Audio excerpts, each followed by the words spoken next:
In today's real estate exam prep video, I want to talk about what's known as paid in arrears and then paid in advance. A couple of you reached out and said they're a little confused. Can you explain this? And I will. So what you have to realize is in real estate, the two most common types of paid in arrears and paid in advance is mortgage payments and rent payments.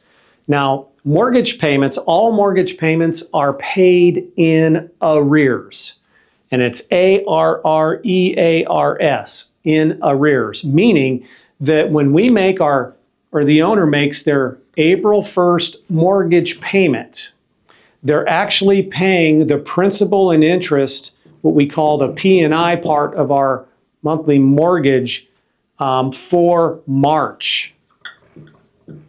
All right, and remember, our mortgage payments are made up of four parts: principal and interest, that goes to the bank, and then taxes and insurance, that goes to the escrow company to pay the taxes every year, every 6 months when the real estate taxes are due, and then the insurance part of it. So when this owner makes their April 1st payment, they're actually paying March's principal and interest. Now, if a tenant pays the rent on April 1st, they're actually paying in advance. They're paying for the month of April. That is the difference. And it's important, and I'll tell you why.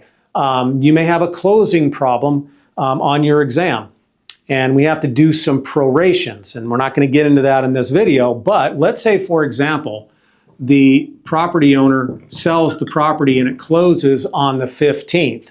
Remember, this owner has a current mortgage, okay?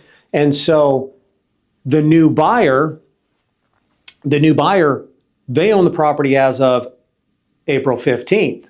So their first payment isn't going to be due until June 1st. And their June 1st payment is going to be the principal and interest for May. So what's going to happen at closing is the owner is going to have to pay the interest from the 1st of the month through the 15th on their loan that they currently have. So they'll have to pay the bank and pay that, that'll be all calculated into the closing, that amount.